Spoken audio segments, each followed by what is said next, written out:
y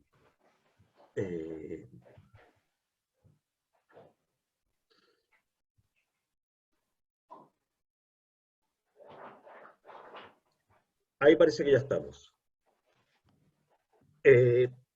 ¿Comenzamos? Démosle nomás, Sergio. ¿Perdón?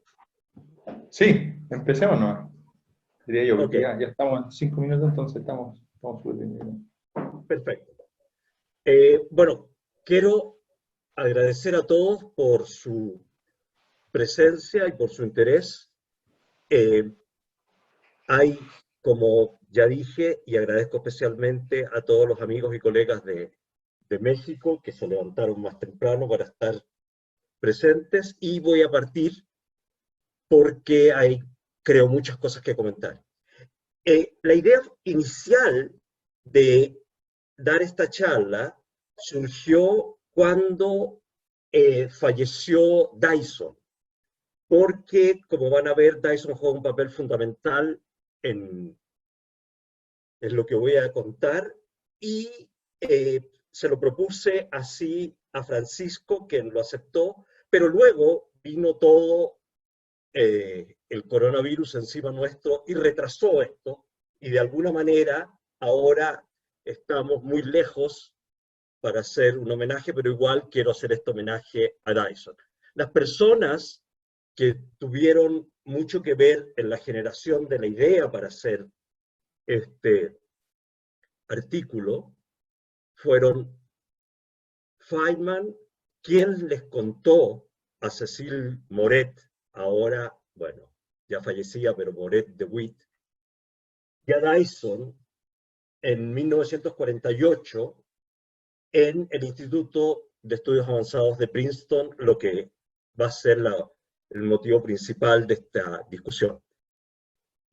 Para los más jóvenes, esto pasó en 1948. Los más jóvenes deben recordar que la guerra terminó, la Segunda Guerra Mundial terminó el 45, las cosas estaban todavía algo raras, pero Feynman había terminado su tesis en 1942.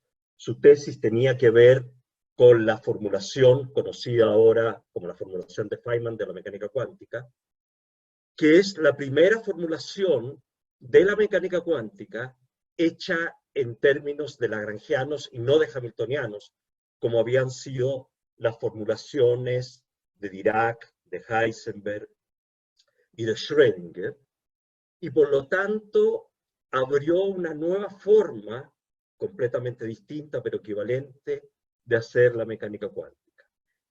Feynman interrumpió sus trabajos en física teórica para trabajar en el proyecto Manhattan, y su tesis, que había sido escrita originalmente el año 42, no fue publicada. Los resultados de su tesis no fueron publicados sino hasta el año 1948 justamente. Y en esa época, Feynman estaba interesado, ya que existían formulaciones de la mecánica cuántica hechas basadas en hamiltonianos y en lagrangianos, intentaba hacer una formulación de mecánica cuántica que no tuviera en su formulación básica ni lagrangianos ni hamiltonianos. Esto, como van a ver un poco más adelante, no era el único, en ese momento, estamos hablando del año 48, que estaba intentando hacer cosas de este tipo, y Dyson lo comenta en el artículo que vamos a empezar a ver dentro de unos minutos. Feynman encontró un resultado anómalo, que es lo que yo llamo el dilema, cuando trató de construir la mecánica cuántica sin usar lagrangianos ni hamiltonianos. Y esto, supongo que entre a otras personas en distintas conversaciones, se los contó en esta charla particular que tiene que ver ahora con lo que estamos haciendo. Se lo contó en una salita en el Instituto de Estudios Avanzados de Princeton en 1948 a Cecil Moret, que en ese momento, bueno, todos eran jóvenes, en ese momento era un estudiante de postdoc en el instituto, trabajando con Oppenheimer, y a Dyson. Y El resultado, Feynman lo encontró extremadamente desolador y nunca lo publicó. Dyson sabía de este resultado y como Feynman no quería hablar de esto, la gente le preguntaba a Dyson, y yo entiendo que Dyson, harto de que le preguntaran, publica el resultado después de que Feynman fallece. Feynman fallece en el 88 y Dyson escribe este artículo el 89 y se publica el 90.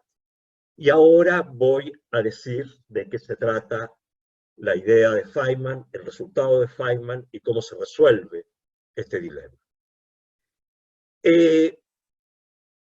Voy a mostrar una foto del coautor del artículo. Es un artículo que escribimos Larry Shepley y yo. Larry también falleció. Y esta es una foto, digamos, de tipo social, donde aparecen algunas personas que los chilenos pueden recordar. Está Patricio Cordero, que es físico, Mari Gandolfo, que es su esposa, Patricia Cano, que es mi esposa, Larry Shepley, esto es en nuestra casa el año 91 en Santiago, y Nelson Zamorano, que conoció a Larry Shepley porque estudió en la Universidad de Texas en Austin.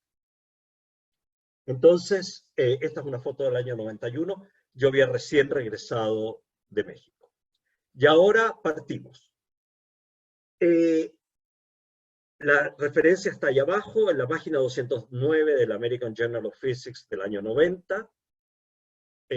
Dyson publica un artículo que se llama La demostración de Feynman de las ecuaciones de Maxwell, y que, como acabo de mencionar, fue descubierta en 1948 y nunca publicada, y la pone en este momento a disposición de todos Dyson.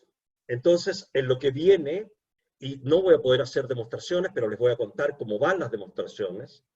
De todas maneras, todo esto está publicado. Trata de recordar y describir lo que Feynman les contó y que es lo siguiente. Él cuenta aquí que no pudo guardar, que no tenía ya, las notas que tomó en la discusión que tuvieron en el Instituto de Estudios Avanzados, y aquí viene lo medular de la idea de Feynman. Feynman quería hacer una formulación de la mecánica cuántica sin que intervinieran lagrangianos ni hamiltonianos. Eso es lo importante. Entonces, lo básico, las únicas suposiciones que hace Feynman son la 1, 2 y 3, que voy a explicar en palabras qué es lo que significan. Las ecuaciones están escritas en términos de operadores. Entonces, la ecuación 1 es una ecuación de Newton, que la ecuación habitual, masa por aceleración igual fuerza, pero es una ecuación en operadores. O sea, X es un operador y X puntos la derivada con respecto al tiempo de ese operador, el tiempo es el tiempo, y la segunda derivada tiene 2 puntitos. Y luego vienen las relaciones de conmutación.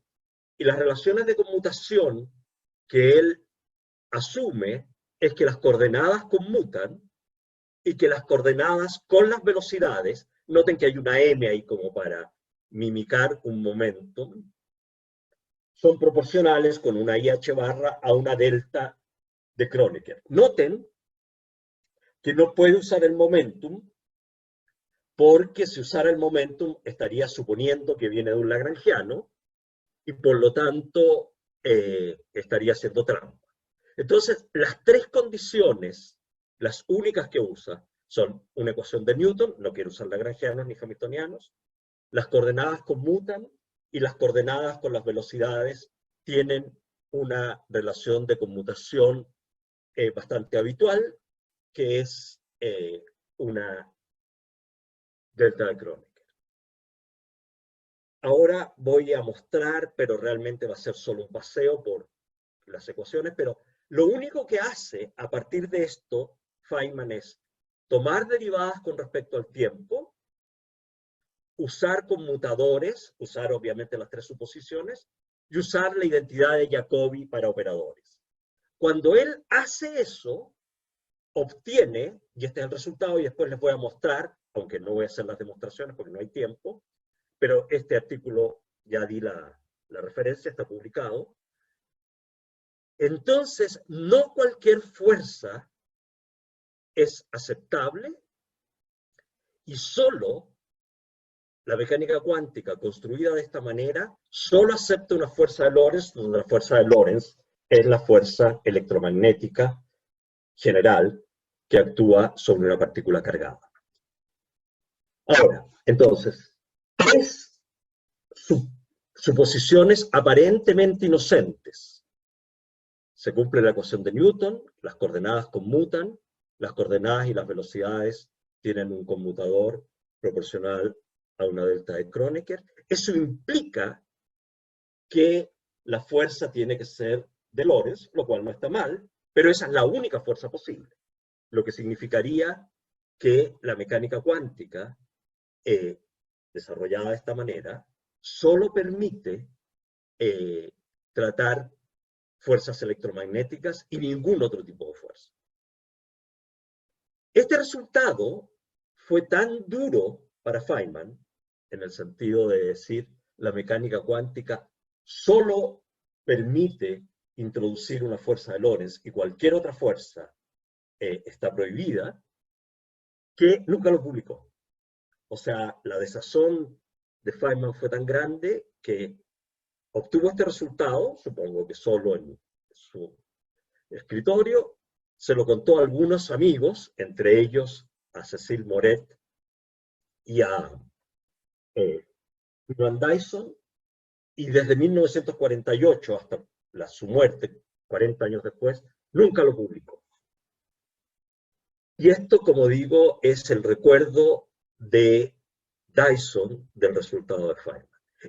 Lo que viene ahora son algunos de los cálculos posteriores que, como les digo, no voy a recorrer, pero solo quiero enfatizar que solo se toman en cuenta derivadas con respecto al tiempo, las tres ecuaciones de suposición y la identidad de Jacobi. Y con eso uno llega a la conclusión 4. Esas ecuaciones son más duras de lo que parece en el sentido que satisfacen la mitad de las ecuaciones de Maxwell, que son las ecuaciones que definen los potenciales, y Feynman dice que conociendo H y E, las ecuaciones que aquí aparecen como 7 y 8 definen la densidad de carga y la densidad de corriente. Ok. Ahora uno empieza a tomar derivadas. Esto lo voy a pasar más o menos rápido. Esto para que tengan una idea del tipo de cálculos que hay ahí. Y obviamente si hay interés, está el artículo para consultar, y si alguien quisiera conversar acerca de esto, podemos hacer una reunión para platicar con calma acerca de este tipo de cosas. Y no voy a escribir todo. Finalmente llega a esta solución. Ahora, hay un comentario editorial que me interesa poner de manifiesto, y es que es importante darse cuenta que en esa época, en 1948, Feynman estaba interesado en no usar ni lagrangianos ni hamiltonianos, ver si se podía hacer la mecánica cuántica de esa manera. Y lo que dice es que los estudiantes de ese momento con los que él hablaba no entendían la prueba ni entendían por qué a Feynman no le gustaba este resultado. Y lo que quiero decir, y está de alguna manera manifestado en esto, obviamente no vamos a leer esto, es decir que Feynman y había otros físicos, que Feynman no estaba solo en esto, y aparentemente Yukawa, Born y Heisenberg estaban también haciendo estudios acerca de la mecánica cuántica que tenía, digamos, 20 años de edad en ese momento. Y las últimas dos frases dice, desde el punto de vista de Feynman, esta demostración era una falla y no un éxito, y por eso él no estaba interesado en publicarla. Y esto es, en forma muy resumida, el problema con el que se encuentra Feynman y el resumen del artículo publicado por Dyson. Esto lo resolvimos Larry Shapley y yo. Yo estaba en ese momento de sabático en el Centro de Relatividad de la Universidad de Texas, y un día llego a la oficina de Larry, y Larry me cuenta de este artículo de Feynman, escrito por Dyson, y nos dimos cuenta rápidamente que nosotros podíamos explicar qué es lo que pasaba. Y aquí hay pedazos de nuestro artículo, pero ahora me voy a dedicar, esto es, repetición de lo de Feynman. Voy a cambiar de presentación, porque ahora tengo una presentación en Beamer, desgraciadamente, y tengo que pedir disculpas. Obviamente, estos artículos de hace 30 años yo no tengo los látex, y por lo tanto tuve que presentarlo recortándolo y poniendo un PowerPoint, pero ahora voy a poner un Beamer, y esto va a ser más contemporáneo de alguna manera. Así que denme un segundo, y voy a cambiar de presentación, y voy a intentar pasar al Beamer. Entonces, el Beamer está aquí. Vamos a ver si hace caso. Ya. Entonces, este es el dilema de la mecánica cuántica, y voy a partir bastante antes de 1948. No vemos el Beamer, Sergio. ¿No lo ven? No. No. A ver, déjenme ver. Se tiene que compartir otra pantalla. Ok, gracias. Voy a salir de aquí. Eso. ¿Ahora lo ven? No, ¿Se ve ahora? todavía no. A ver, déjenme. Entonces voy a dejar de compartir. Ya, y voy a volver a compartir. Y el Beamer está aquí. ¿Ahora lo ven? Ahora sí. ¿Ahora sí?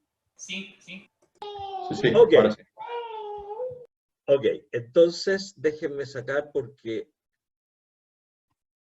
no logro ponerlo en pantalla completa. Ahora sí, voy a sacar estas fotos de aquí. Ya.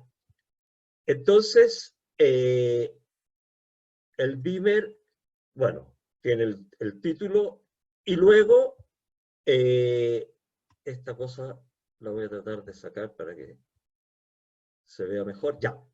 Las condiciones de Helmholtz de 1887 tienen que ver con lo siguiente.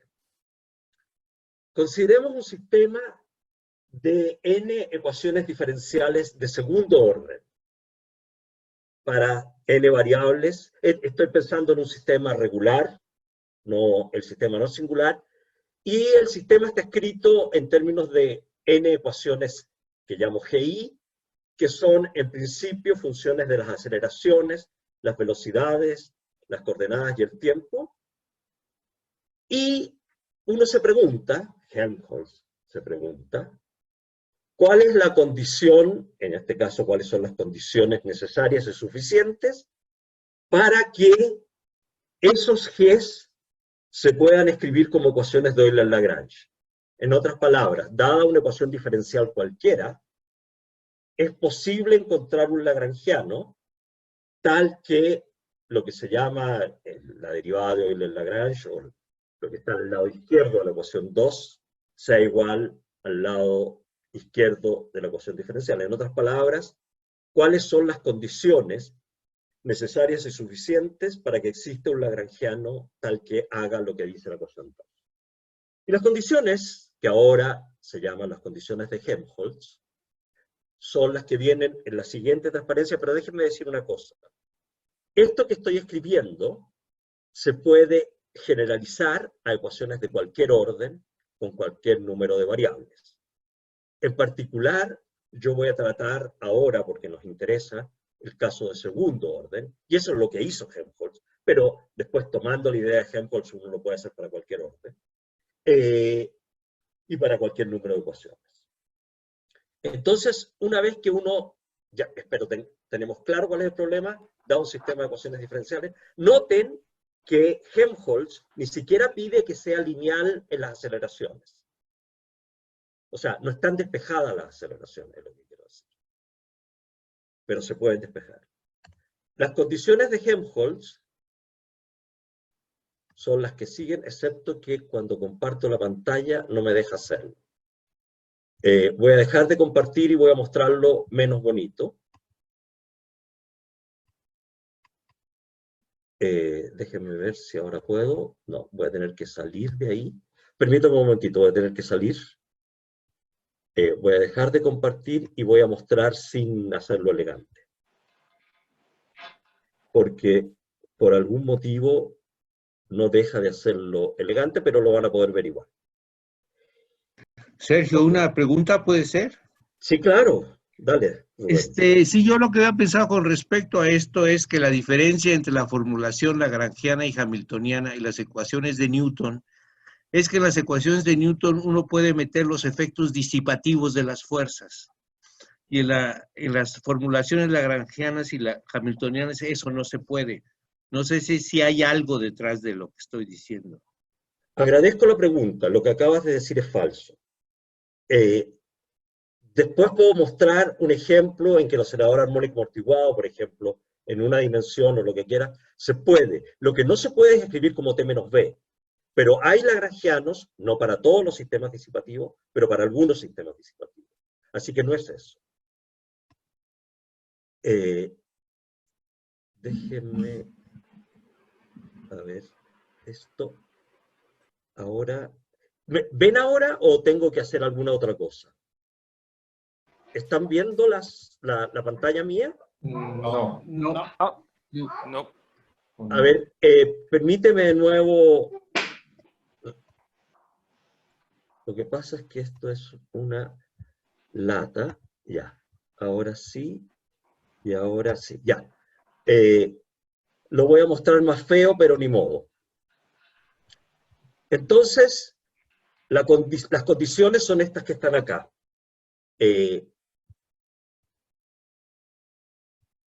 Las condiciones de Helmholtz son estas que están aquí. Entonces yo tomo G y si se cumple 3, 4 y 5, uno puede... ¿Se ve ahora o no? ¿Alguien me puede contestar? Sí se ve. Sí, sí, Yo sí. sí lo veo. Se ve. Ok. Entonces, la cosa es que si se cumplen 3, 4 y 5, que son un montón de condiciones, porque hay índices libres ahí, entonces existe el lagrangiano para el sistema. Dentro de poco va a quedar claro lo que le contesté a Rubén con la ayuda de Darboux, pero ya vamos. Entonces, si estas condiciones se cumplen, el lagrangiano no solo existe, sino que lo puedo construir. Si estas condiciones no se cumplen, la cosa es más complicada, lo que puedo hacer es lo siguiente. Es para toda I, para toda J. Exacto, para todo I, para toda J. Si las condiciones no se cumplen, lo que yo puedo hacer es modificar G. G es un vector.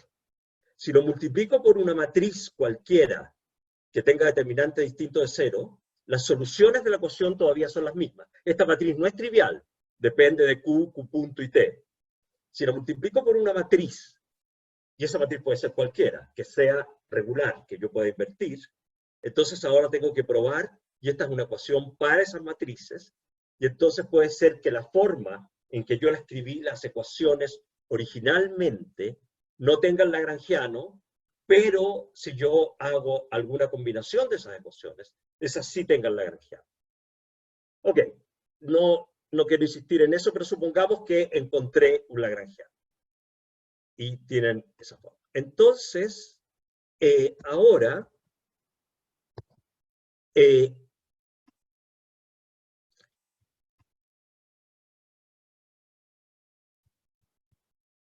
no me permite, ahora sí.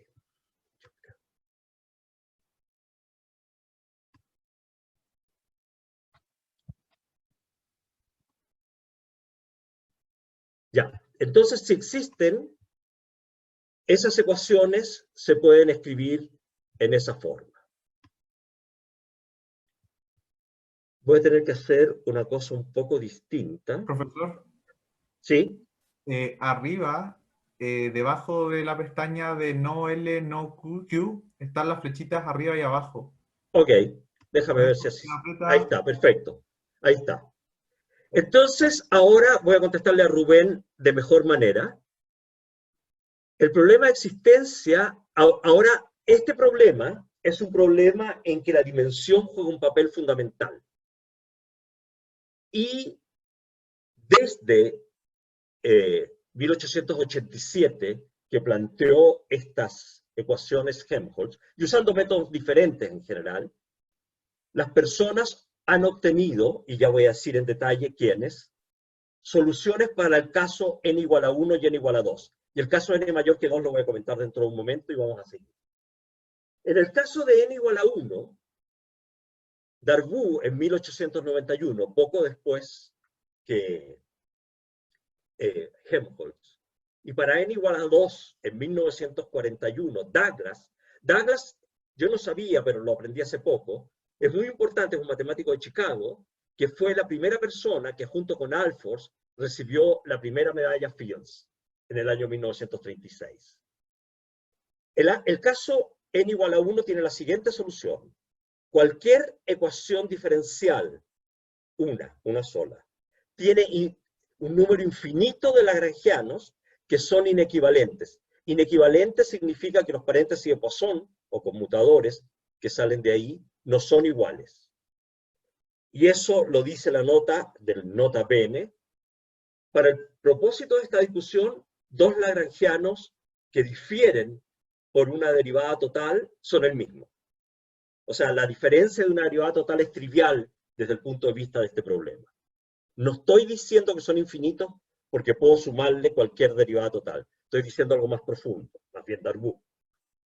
Y entonces cualquier ecuación de primer orden, perdón, de una dimensión de segundo orden, tiene infinitos lagrangianos diferentes, y en particular la del oscilador armónico amortiguado tiene lagrangiano. Así que eso muestra, no todos los casos con disipación tienen lagrangiano, pero este caso en particular está resuelto, no lo tengo aquí, pero lo puedo buscar, tiene lagrangiano. El caso n igual 2 muestra la complejidad del problema. El caso n igual 2, haciendo honor a mis amigos de México, hay de 3 sopas, como se dice en México. O no hay lagrangiano, el lagrangiano no existe, hay lagrangiano y es exactamente único, salvo derivada total, las derivadas totales no juegan un papel importante aquí, o hay infinito número de lagrangianos. Infinito número de lagrangianos es obvio porque si las dos ecuaciones están desacopladas, son dos problemas de Darboux. Así que tiene que haber infinitos lagrangianos en algunos casos. Hay casos más complejos en que hay infinitos lagrangianos. Pero entonces, y esta es la situación general. Para el caso 2 en adelante, el lagrangiano podría no existir. O podría haber exactamente un lagrangiano o haber infinitos de ellos. Para el caso n igual 2, no hay una solución que yo les pueda dar en una caja. Yo les podría decir qué es lo que hay que hacer. Pero, después de muchos pasos, podría resultar que yo demuestre que no hay lagrangiano. O después de muchos pasos puede resultar que yo encuentre el lagrangiano. pero no existe una receta. Se sabe cómo proceder, pero nadie ha sido capaz hasta ahora de encontrar una manera de tener un algoritmo. El algoritmo existe, pero puede ser infinitamente largo. Ok, seguimos. Ahora vamos a partir hablando de los lagrangianos, que todos conocen, de una manera un poquitito más desarrollada que lo que normalmente se hace, como está en la ecuación 6. Ahora, el lagrangiano, que voy a suponer para hacer las cosas más rápido, que no depende del tiempo, se dice que es un lagrangiano de segundo orden, que es lo único que hemos hablado hasta ahora, y da origen a ecuaciones diferenciales de segundo orden.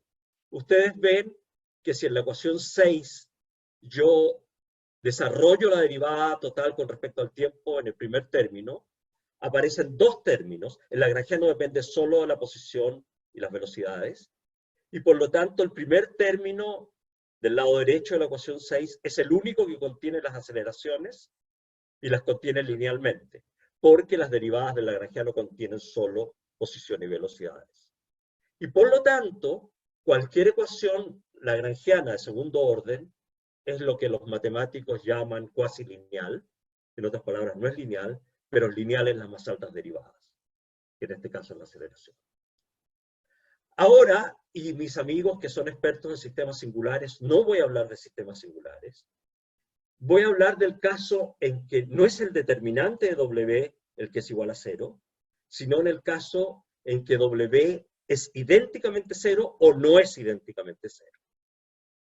En el caso que W sea regular, es decir, tiene determinante distinto de 0, las ecuaciones son de segundo orden. Sin embargo, si W, como dice en la ecuación 7, que está definido en la ecuación 7, es idénticamente 0, es decir, es 0 para todo I y para todo J, las ecuaciones de Euler-Lagrange, que nosotros estamos acostumbrados a que sean de segundo orden, son de primer orden, porque el término que multiplicaba la aceleración desaparece.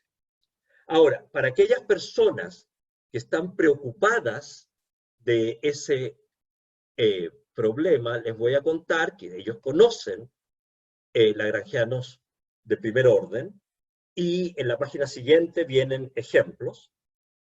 Y un lagrangiano de primer orden, para no escribirlo en la forma que lo teníamos antes, hago explícito la dependencia en las velocidades y voy a tomar un lagrangiano de segundo orden para un número par de variables, simplemente pensando que este es un lagrangiano que viene para un conjunto de ecuaciones que pasaron de segundo orden a primer orden, y por lo tanto hay el doble de variables. En el caso canónico son Q y P, en el caso que a mí me va a interesar son Q y Q punto.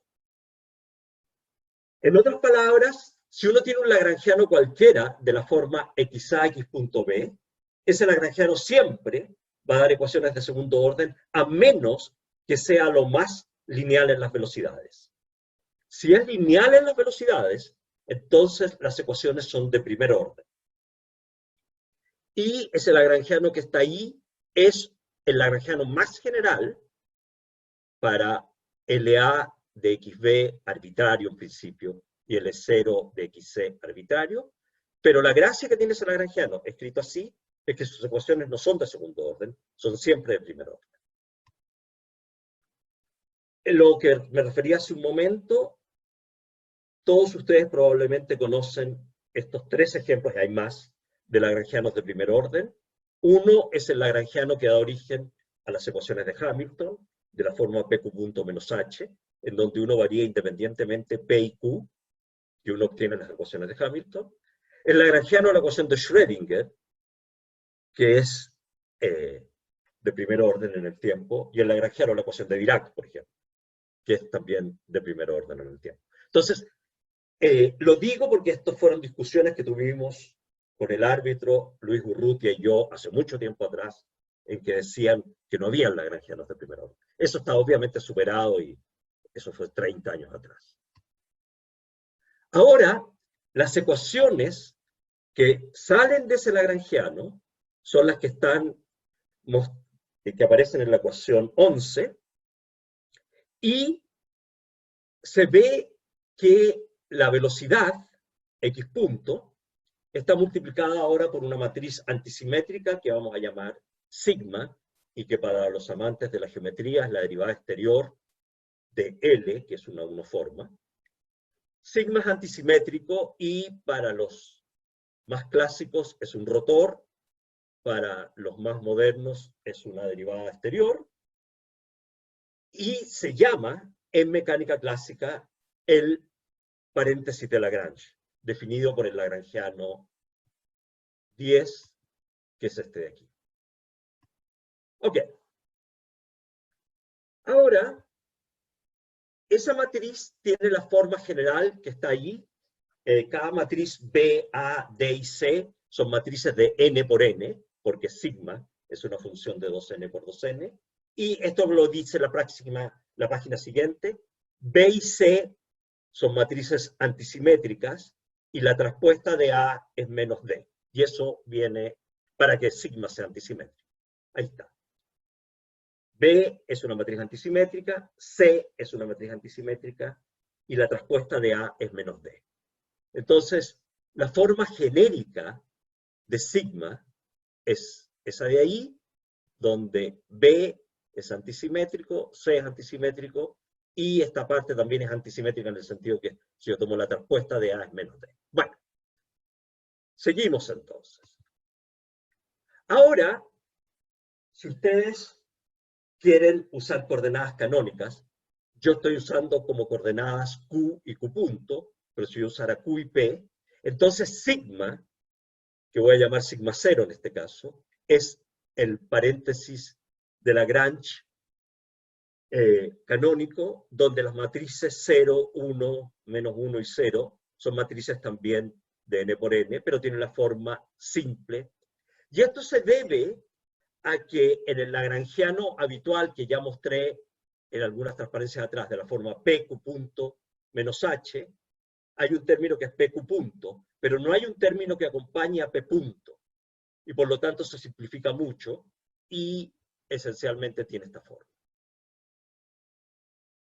Entonces, estoy hablando, porque es importante en este caso, hablando de coordenadas generales, que siempre se pueden definir, x y x punto. P solo se puede definir en el caso en que uno tenga el lagrangiano, estamos suponiendo que no lo tenemos, porque así partió Feynman, sin lagrangiano. Y, además, incluso si lo tuviéramos, si el sistema fuera singular, P no es una buena coordenada. Pero eso no lo quiero discutir ahora.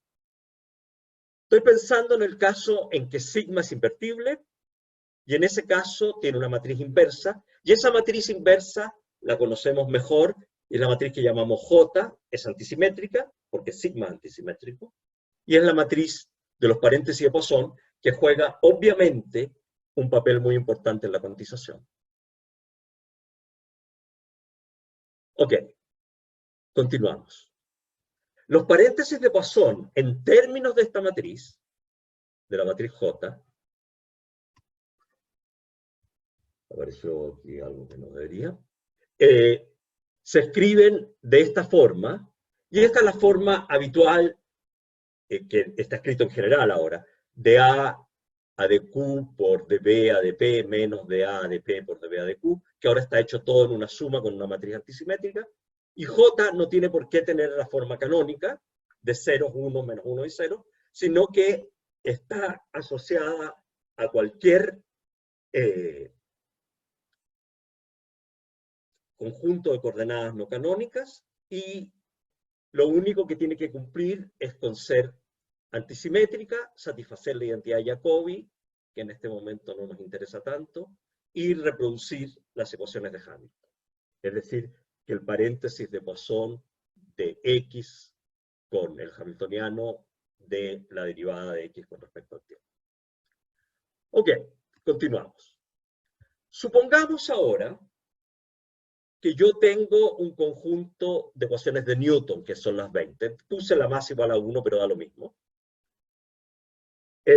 Si yo tengo unas ecuaciones de aceleración igual a fuerza, que son las ecuaciones 20, y tengo n coordenadas q, voy a definir dos n coordenadas, que voy a llamar x, en que la primera mitad de ellas son las Qs, la segunda mitad de ellas, los XJ más N, son las velocidades, y voy a definir lo que los matemáticos llaman un vector de flujo, es decir, lo que está al lado derecho en la ecuación 22, en que la primera parte del F minúscula son las velocidades, que son los X y más N,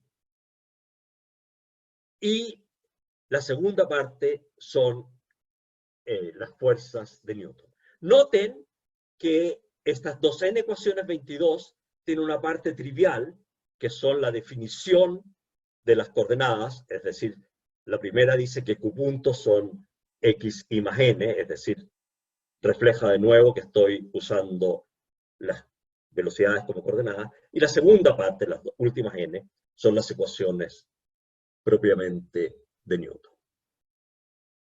Ok, entonces, y esto es un problema trivial de ecuaciones diferenciales. Uno puede tener un sistema de ecuaciones de cualquier orden, y si uno define un número adecuado de variables extra usando derivadas, siempre la puede llevar a primer orden. Y eso es lo que he hecho. Los físicos estamos acostumbrados a llevarla en primer orden en la forma canónica, pero como no puedo usar momenta, porque no tengo lagrangiano, puedo usar velocidades, y esa es la forma de pasar a primer orden. Ahora, Douglas demostró que los lagrangianos no siempre existen. Por otro lado, Urrutia y yo demostramos en el año 81 que el sistema 22, es decir, un sistema de primer orden, siempre tiene lagrangiano y realmente tiene infinitos lagrangianos. Entonces, el problema, aunque parece ser el mismo, es distinto porque tiene mucho más variables, tiene el doble de variables. Y por lo tanto, uno tiene más variables para variar en el principio de acción, y por lo tanto el problema de alguna manera se simplifica, y no voy a hablar de esto, pero les cuento que el problema tiene infinitas soluciones, y eso también se puede ver usando las ecuaciones de Helmholtz, diciendo que el G con el que partimos no depende de Q2 puntos, depende solo de Q punto y Q. Pero nosotros no conocíamos las ecuaciones de Helmholtz en ese momento y lo demostramos de otra manera. Entonces uno podría tratar de, como dicen los griegos, cut corners, tratar de salvarse de alguna manera de esto y construir un lagrangiano de primer orden y volver para atrás y construir un lagrangiano de segundo orden, de la misma manera de que cuando uno está con el lagrangiano pasa al hamiltoniano, y del hamiltoniano puede pasar al lagrangiano cuando el sistema es regular, y las ecuaciones de Hamilton son de primer orden, pero cuando uno vuelve llega a las ecuaciones de Euler-Lagrange, que son de segundo. Y eso que funciona para la teoría hamiltoniana no funciona en general. Entonces, continuamos. El problema, y ahora les recuerdo que yo había escrito la matriz sigma en términos de las matrices C, A, B y D. Cuando uno escribe las ecuaciones, es decir, cuando uno hace el paso hacia atrás, lo que uno obtiene son ecuaciones parecidas a las que uno partió, estas son las que uno partió, pero aparecen las derivadas de la ecuación de la que uno partió, lo que significa que cuando uno hace el paso hacia atrás, llega a ecuaciones de tercer orden y no a ecuaciones de segundo orden. Y entonces eso, como dice el título de la transparencia, es una obstrucción.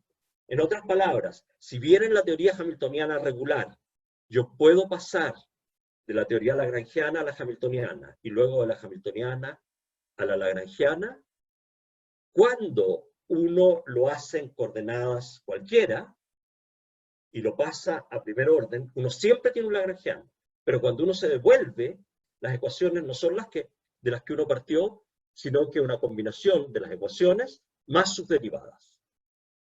La única manera de que esto suceda es que la matriz C que está aquí sea 0. Y eso es como uno lo resuelve.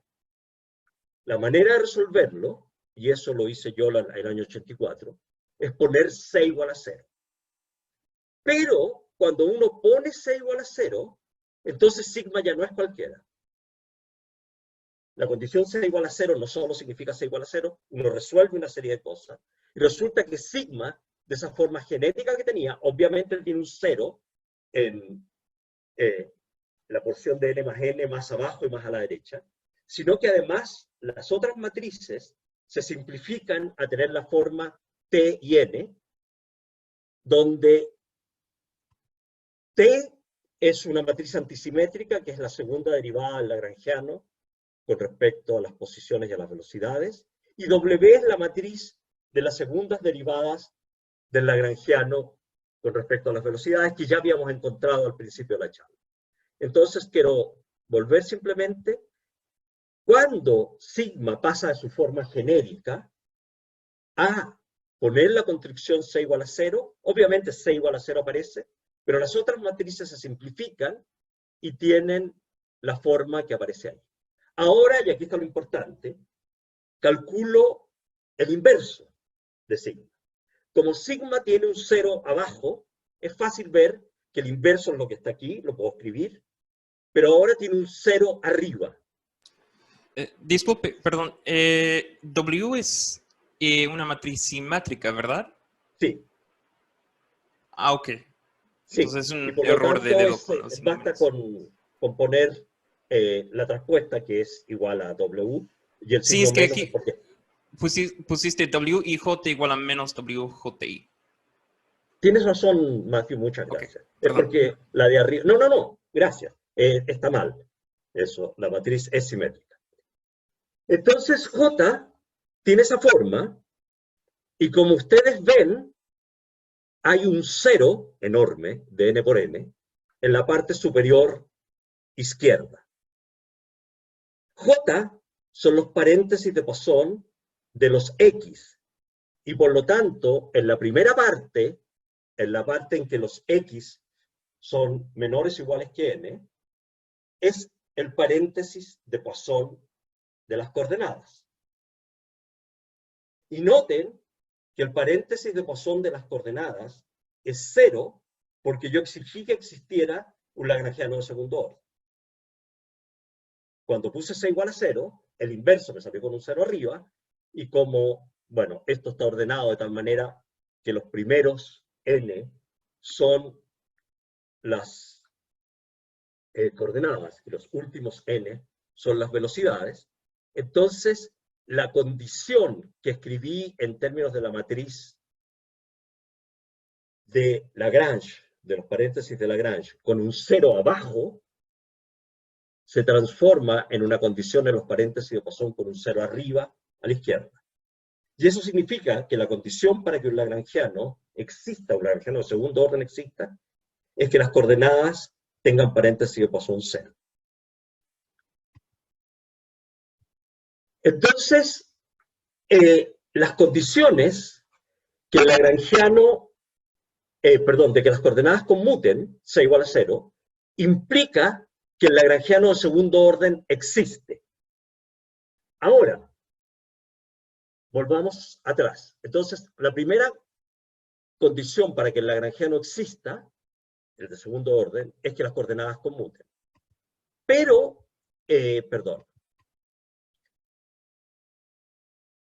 la relación de paréntesis de Poisson de las coordenadas con las velocidades está dado por W.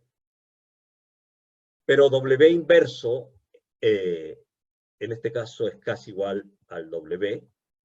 Y por lo tanto, las condiciones que las coordenadas y las velocidades tengan un paréntesis de Poisson o conmutador, en el caso de Feynman, que sea proporcional a una delta, me dice que la segunda derivada del lagrangiano es igual a una delta. Por lo tanto, las condiciones de Feynman, la primera, de que las coordenadas conmuten, dice que el lagrangiano de segundo orden existe. La segunda dice que la segunda derivada del lagrangiano con respecto a las velocidades es una delta. Si uno integra esa ecuación, la última, la 29, lo que uno obtiene es este lagrangiano, donde I de QJ y T y A0 de QJ y T son funciones de integración, porque estoy integrando una ecuación diferencial a derivadas parciales, y entonces el lagrangiano más general, que acepta tener, 1, las coordenadas que tengan paréntesis de Poisson 0, y 2, que el paréntesis de Poisson, perdón, de las coordenadas y las velocidades sea una delta, me da la ecuación diferencial que vimos hace un rato, y por lo tanto, la puedo integrar. Y como ustedes ven, ese lagrangiano es el lagrangiano de una partícula cargada en un campo electromagnético. Y por lo tanto, aunque Feynman no quería tener un lagrangiano, las condiciones de conmutación dicen que el lagrangiano existe y que es un lagrangiano electromagnético. Si él no hubiese pedido que las coordenadas conmutaran, entonces a lo mejor no habría habido lagrangiano. Y si hubiese pedido eso, pero no hubiese pedido que las relaciones de conmutación entre las coordenadas y las velocidades fueran una delta, no habría restringido a tener electromagnetismo. Entonces, bueno, aquí está dicho lo que acabo de platicar. El primer conmutador implica la existencia de un lagrangiano de segundo orden para el sistema descrito por la fuerza F. El segundo conmutador, poniendo que es una delta, determina la forma funcional del lagrangiano, que en este caso es el lagrangiano de una partícula cargada moviéndose en un campo electromagnético. Eso quiere decir que determina la fuerza para ser una fuerza electromagnética, y eso resuelve el dilema.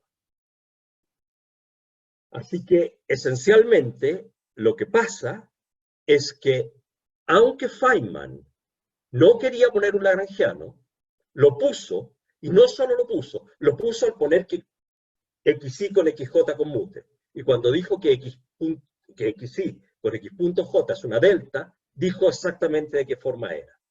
Y por lo tanto, la lección de este problema es que a veces, y por lo menos en ese tiempo, y hasta el 89 y 90, ni Feynman ni Dyson reconocieron la relación que existe entre los conmutadores y el lagrangiano. Y por lo tanto, aunque Feynman no quería usar un lagrangiano, lo usó.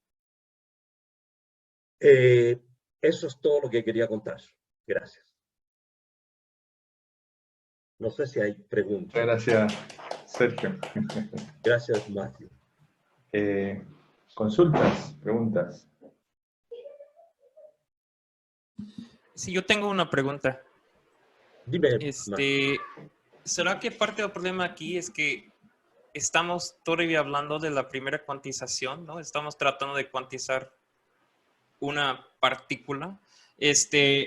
¿Alguien ha tratado de ver qué sucede con este dilema en el caso de campos cuánticos? No que yo sepa, pero lo que es claro es que hay una relación, obviamente, entre los lagrangianos y los paréntesis de Poisson, y entre los paréntesis de Poisson y los conmutadores, y realmente eso es de lo que se trataba, digamos, de resolver este dilema. No sé si hay más preguntas.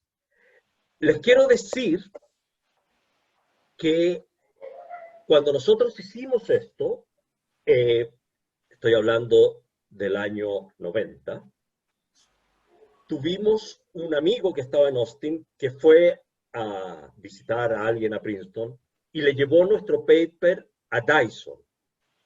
Y nosotros le preguntamos a Dyson qué pensaba del paper. Y Dyson contestó con la siguiente carta que partí en dos pedazos porque si no, no se puede leer. No sé si se alcanza a leer. Dice, querido Sergio Hoffman, Carlos Ordóñez, que es nuestro amigo, me dio una copia de su delightful paper, No Lagrangian, No Quantization. Esto aclara beautifully el misterio que estaba alrededor de la prueba de Maxwell hecha por Feynman.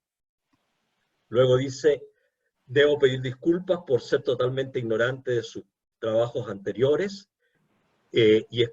cuando publiqué mi nota en el American Journal of Physics.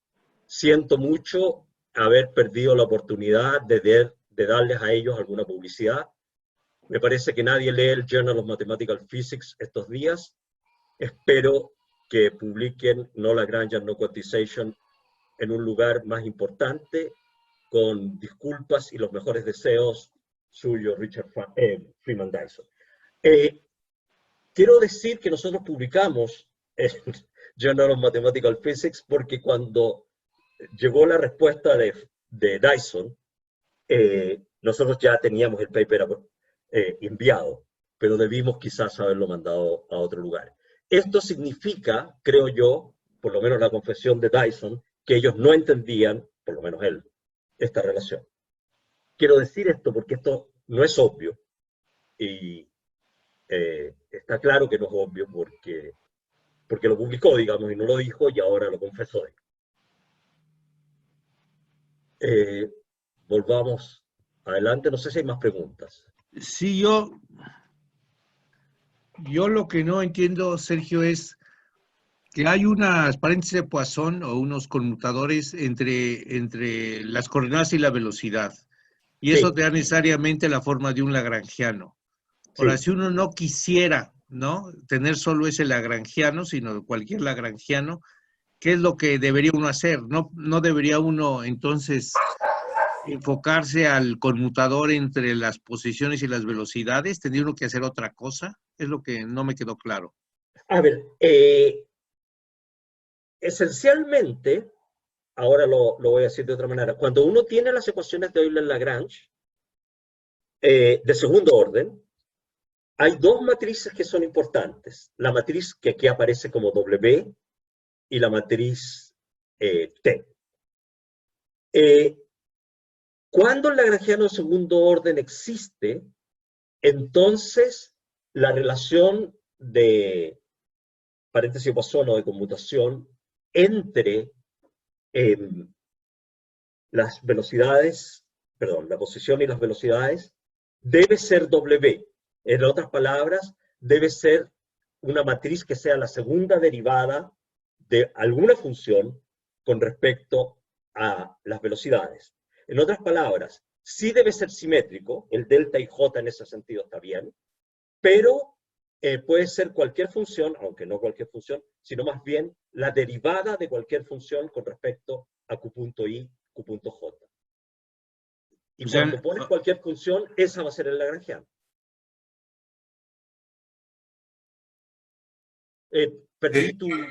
Tengo una pregunta relacionada quizá con lo que decía Rubén, y es que, a ver, la formulación que está haciendo Feynman del problema es, define unas relaciones de conmutación para las coordenadas.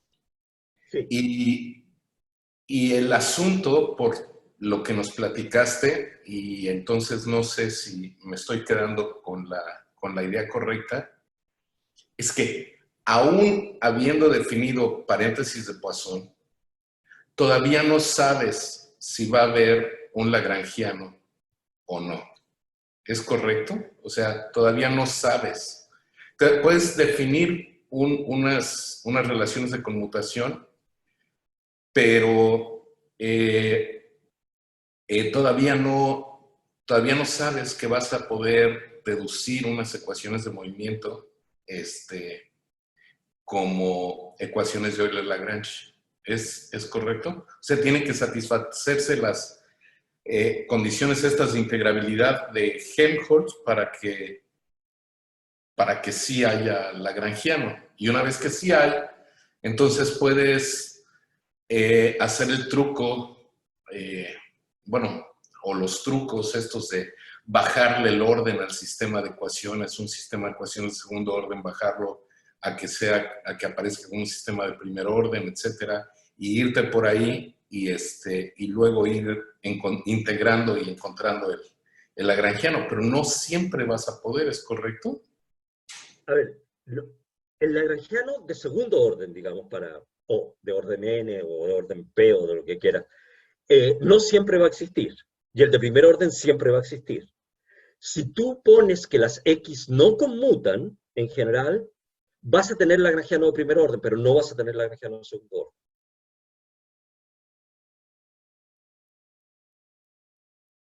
O sea, las condiciones que van a cumplir todos los conmutadores, los de las x perdón, las q con las q, las q con las q puntos y las q puntos con los q puntos, no pueden ser arbitrarias. Tienen que ser antisimétricos y tienen que cumplir la identidad de Jacobi. Y además deben generar las ecuaciones de Hamilton para el flujo dado. Eso siempre se puede hacer en primer orden, pero no siempre se puede hacer en segundo orden. Ok, y el truco para poderlo hacer en primer orden es que los paréntesis de Poisson de las coordenadas no sean triviales. Que los paréntesis no den todo cero. Si no son triviales, en principio lo puedes construir para primer orden. A ver, déjame decírtelo en geometría. La identidad de Jacobi es equivalente a decir que la derivada exterior de sigma es cero. Si la derivada exterior de sigma es cero, entonces existe L. Y si existe L, entonces tiene que ser lagrangiano. El L, la 1 forma L. ¿Sí? Si se cumple la identidad de Jacobi, la derivada exterior, tomas el inverso y calculas la derivada exterior de sigma, y eso es cero. Como es cero, sigma es de L. Como existe L, entonces ya tienes el lagrangiano.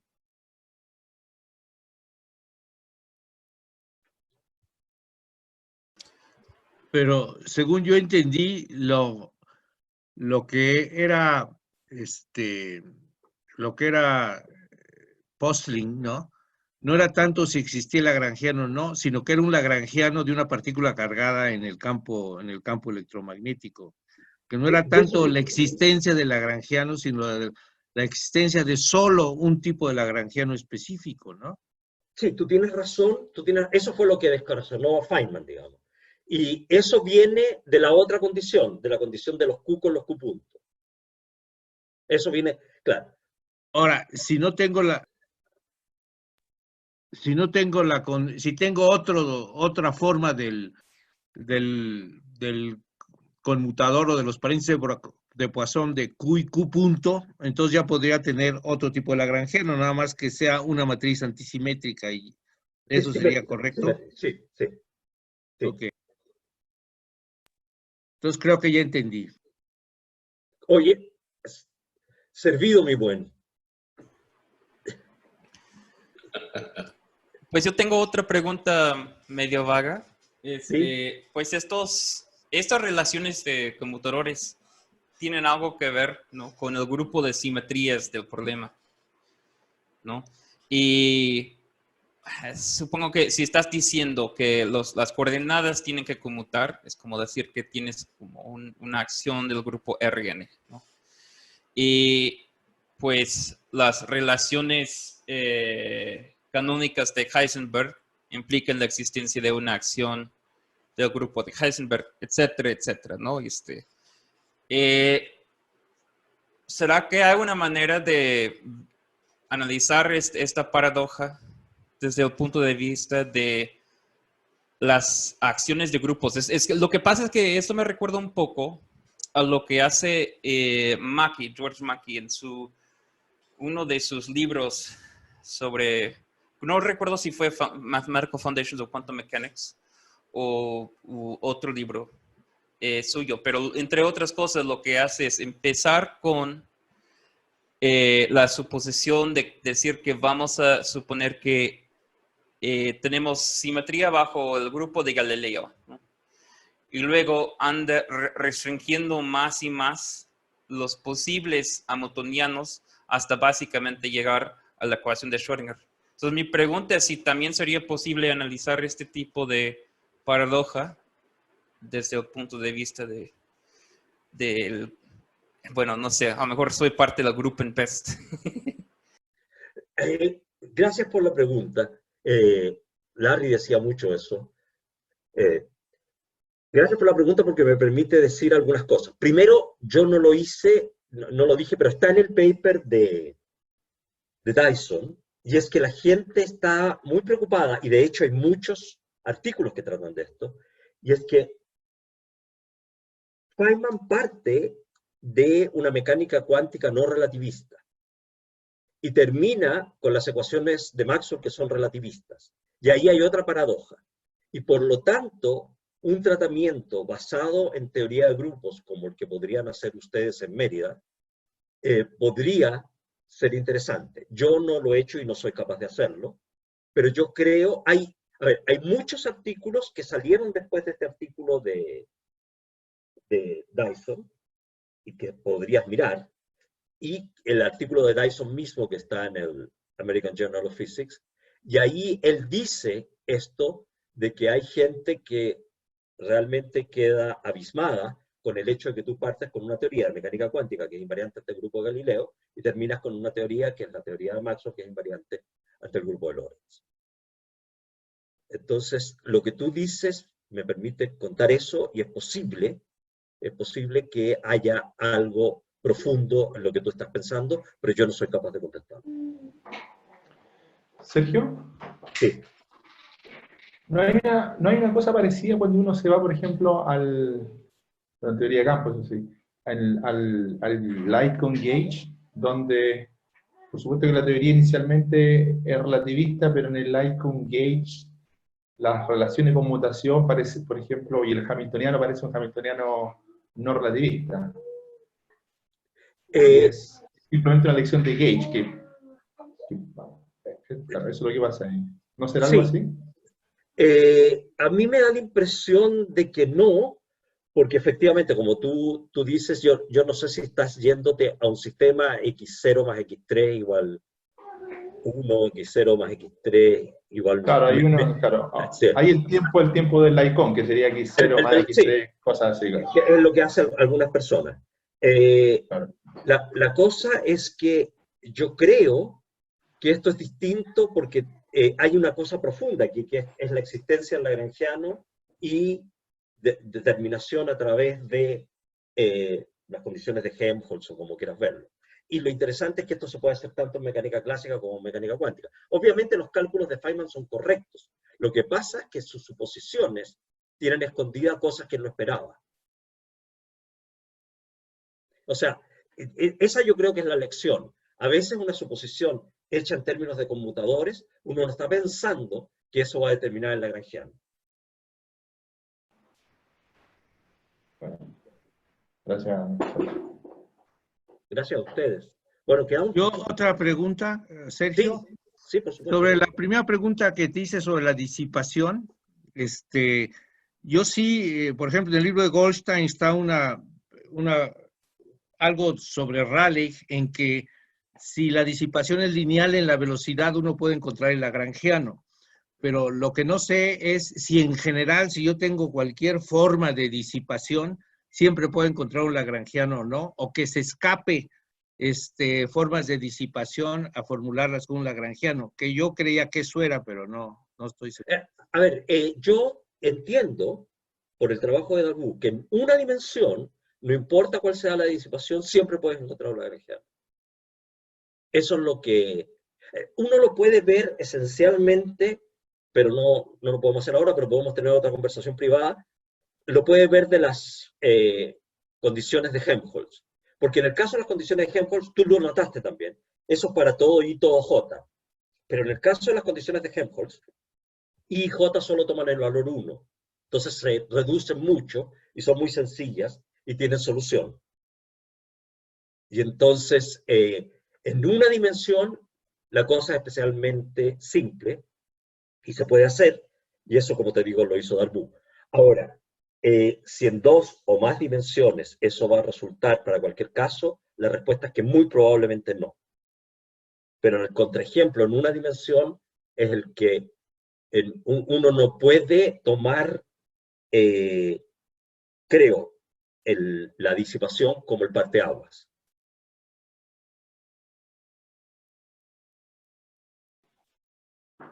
¿Hay más consultas?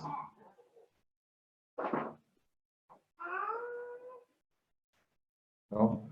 Bueno, Yo nada más quería decir gracias por Ah. invitarnos a participar. No, gracias a ustedes por venir. Sí, claro, gracias a ustedes. Y por favor, si pueden diseminar la voz por allá por México, sería mejor todavía. Quiero hacer notar que hay 6 personas, de las cuales una está obligada, que soy yo, y 3 de ellas son mexicanos. 1 del DF y 2 de Mérida. Creo que espanté a todo el resto de la gente. No, yo creo que mucha gente tiene clases también ahora, quizá a las 11, Ok. 11:20. Ok. Es posible. Bueno, ¿Adolfo tenía una pregunta más o no? ¿Adolfo? No, ya no. Gracias. ¿O el colega Barrera, no? Él quería... Pues yo sigo preocupado por eso. En mecánica cuántica muchas veces cuando uno quiere meter la disipación, tienes que meter un hamiltoniano de un baño térmico que esté alrededor para poder hacer un modelo específico de cómo se disipa la energía, ¿no? Entonces, como que ese ha sido un problema fuerte en mecánica cuántica, el tratar de meter estos efectos disipativos. Y se sigue metiendo en forma hamiltoniana, pero añadiendo un hamiltoniano de interacción con el baño, ¿no? Entonces, por eso creía yo que, que no existía una formulación hamiltoniana con una disipación arbitraria y que en mecánica cuántica eso ha dado problemas. Yo creo que en eso tú tienes razón, de que en los sistemas más complejos, con más número de grados de libertad, en general uno no va a poder encontrar un lagrangiano, y lo que uno hace es echarle la culpa al baño, y entonces lo que sale de aquí entra allá, y uno tiene como un sistema más grande, conservativo, digamos, pero me fijo en un subsistema que intercambia energía con el baño. También hay sistemas en circuitos eléctricos en donde el sistema como que tiene oscilaciones de energía e intercambia energía entre otras partes del sistema. Y yo sé, o sea, no soy experto ni mucho menos, pero he visto que la gente hace ese tipo de cosas y realmente tienen esa manera de verlo. Yo realmente no he tratado de hacer ese tipo de cosas y debo decir que hace tiempo que no trabajo en este tipo de cosas, estoy haciendo otras cosas. Tú me lo preguntaste eso y después en privado te contestaré, porque yo no sabía si te referías al COVID o a la física, pero tú me dijiste que era de la física, ya te contaré. No sé si hay más preguntas o ya... Sí, quizás podríamos dejarlo hasta acá, porque... Ok. Y bueno, aprovecho de nuevo darle las gracias a todos y también les dejo abierta la invitación a los colegas allá en México si quieren dar una charla, que por favor, bueno, quizás a través de Sergio podemos establecer contacto. Así que, y lo último, Claro. Giovanna, que todavía está ahí, ella es la próxima speaker del próximo miércoles, así que, bueno, buena semana, nos vemos el próximo miércoles. Nos vemos, hasta luego. Gracias, Sergio. Hasta luego. Gracias, chao, chao. Chao, hasta luego. Mucho gusto, muchas gracias. Hasta luego. Bueno, ok. Sergio, ¿se fue el Sergio? Sí. Sí, se fue. ¿Por qué? Estaba yo silenciado, quería hacer una pregunta, pero se la hago la próxima semana. Chao, chao a todos. Por el café. Chao, chao a todos, que estén bien.